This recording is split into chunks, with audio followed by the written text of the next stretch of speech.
دوستو، پاکستان کی تاریخ میں 23 مارچ کا دن ایک قومی تہوار کی حیثیت رکھتا ہے۔ اس دن ساری قوم یوم پاکستان بہت دھوم دھام سے مناتی ہے۔ یوم پاکستان 23 مارچ 1940 کو مسلم لیگ کے اس تاریخی اجلاس کی یاد میں منایا جاتا ہے جس میں لاکھوں مسلمانوں نے ایک قرارداد کے ذریعے ایک الگ ملک بنانے کا ارادہ کیا تھا۔ 23 مارچ کے حوالے سے آج میں آپ کو اسی قرارداد کی دلچسپ کہانی سناؤں گا جسے تاریخ میں قرارداد پاکستان کہا جاتا ہے، تو میرے ساتھ رہیے گا۔ I'm confident that it will come from all wholeheartedly. Pakistan Zindabad.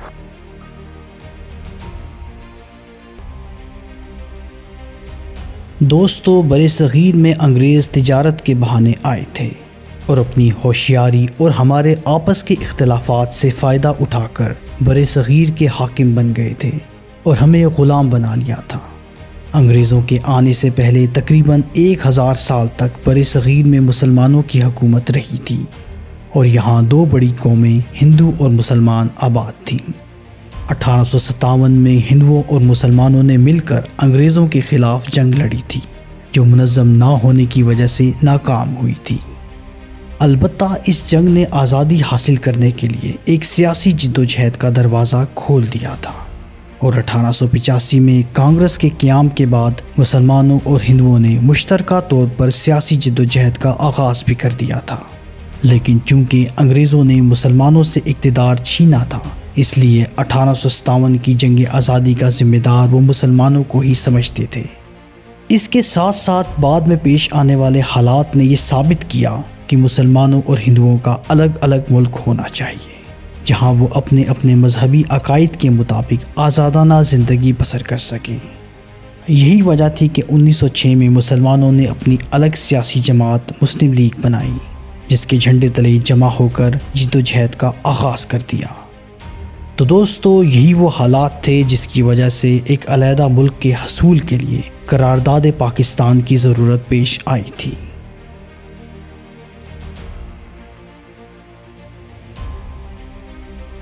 دوستو، 1940 میں مسلم لیگ کے سالانہ اجلاس میں قرارداد پاکستان پیش ہونا تھی جس کے لیے تیاریاں زور و شور سے جاری تھیں اور اجلاس کا آغاز 22 مارچ سے لاہور کے منٹو پارک میں ہونا تھا اور اس اجلاس میں شرکت کے لیے ہندوستان بھر سے تقریباً تمام صوبوں کے نمائندے آئے ہوئے تھے۔ لیکن 19 مارچ کو ایک افسوسناک واقعہ پیش آ گیا جس سے لاہور کی سیاسی فضا خراب ہو گئی۔ یہ واقعہ خاکسار تحریک کے کارکنوں پر پولیس کی فائرنگ کا تھا۔ خاکسار تحریک 1931 میں علامہ عنایت اللہ مشرقی نے قائم کی تھی جس کا مقصد برِ صغیر میں انگریزوں سے آزادی حاصل کرنا تھا اور 1939 تک اس تحریک کے کارکنوں کی تعداد 25 لاکھ تک ہو چکی تھی۔ ان حالات کو دیکھتے ہوئے انگریز حکومت نے خاکسار تحریک پر پابندی لگا دی تھی۔ 19 مارچ 1940 کو اس تحریک کے کچھ کارکن بادشاہی مسجد لاہور میں ظہر کی نماز ادا کرنے جا رہے تھے تو پولیس نے ان کا راستہ روک لیا جس پر خاکسار تحریک کے کارکنان اور پولیس کے درمیان تصادم شروع ہو گیا۔ پولیس نے خاکسار تحریک کے کارکنوں پر فائرنگ شروع کر دی جس کے نتیجے میں تحریک کے 18 کارکن شہید ہو گئے اور بہت سے زخمی بھی ہوئے۔ اس واقعے کا بہانہ بناتے ہوئے انگریز حکومت نے قائد اعظم محمد علی جناح کو یہ پیغام بھیجا کہ آپ اجلاس ملتوی کر دیں۔ قائد اعظم نے ان کے ارادے بھانپتے ہوئے انہیں صاف انکار کرتے ہوئے کہا کہ اجلاس مقررہ وقت پر لاہور میں ہی منعقد کیا جائے گا۔ 21 مارچ 1940 کو قائد اعظم دہلی سے لاہور پہنچے اور ریلوے اسٹیشن سے سیدھا میو ہسپتال گئے جہاں زخمی خاکسار کارکنوں کی عیادت کی اور ان کا حوصلہ بڑھایا۔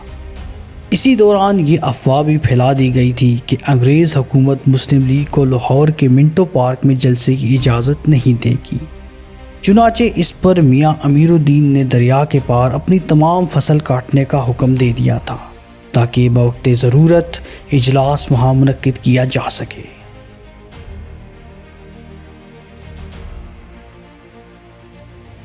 23 مارچ 1940 کا دن تھا لاہور کا منٹو پارک لاکھوں لوگوں سے بھرا ہوا تھا۔ اس تاریخی دن قائد اعظم محمد علی جناح نے یادگار تقریر کی جو کہ 1 گھنٹہ اور 40 منٹ طویل تھی۔ یہ تقریر انگریزی زبان میں تھی جس کا ترجمہ مولانا ظفر علی خان نے کیا تھا تاکہ جلسے میں موجود لوگوں کو بہتر طور پر تقریر سمجھ آ سکے۔ اس تاریخی اجلاس کی رپورٹنگ کے لیے ہندوستان بھر کے مقامی صحافیوں سمیت BBC، Washington post, London Times, new York Times کے علاوہ دیگر کئی غیر ملکی اخبارات اور نیوز ایجنسیز کے نمائندے بھی موجود تھے۔ مسلم لیگ کے اس سالانہ اجلاس کے لیے سٹیج حاجی الف دین نے تیار کیا تھا۔ سٹیج پر علامہ اقبال کا یہ مشہور شعر لکھا ہوا تھا: جہاں میں اہل ایمان صورت خورشید جیتے ہیں، جہاں میں اہل ایمان صورت خورشید جیتے ہیں، ادھر ڈوبے ادھر نکلے، ادھر ڈوبے ادھر نکلے۔ اس تاریخی اجلاس میں تحریک پاکستان کے سرگرم رکن میاں بشیر احمد کی مشہور نظم ملت کا پاسباں ہے محمد علی جناح انور غازی نے ترنم کے ساتھ سنائی تھی۔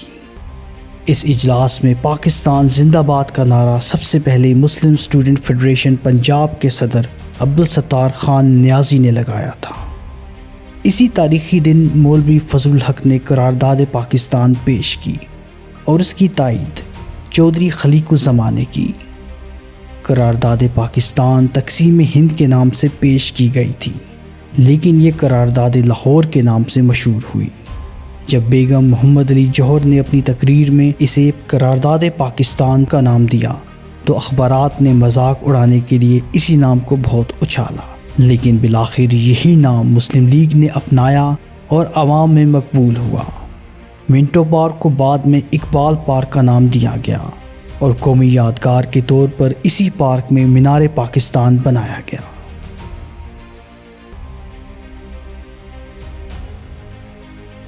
دوستو، عام طور پر یہ بات مشہور ہے کہ قرارداد پاکستان 23 مارچ 1940 کو منظور ہوئی تھی۔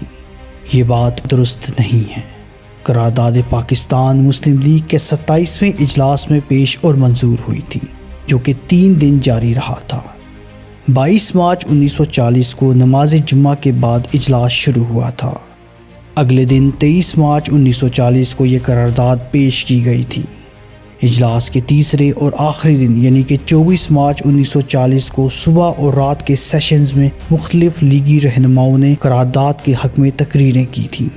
اس کے بعد قائد اعظم محمد علی جناح نے اس قرارداد پر رائے شماری کرائی تھی جس پر تمام حاضرین اور رہنماؤں نے متفقہ طور پر اپنی حمایت کا اعلان کیا تھا اور اس قرارداد کو منظور کر لیا تھا، یعنی کہ قرارداد پاکستان 23 مارچ 1940 کو پیش ہوئی تھی اور 24 مارچ 1940 کو منظور ہوئی تھی۔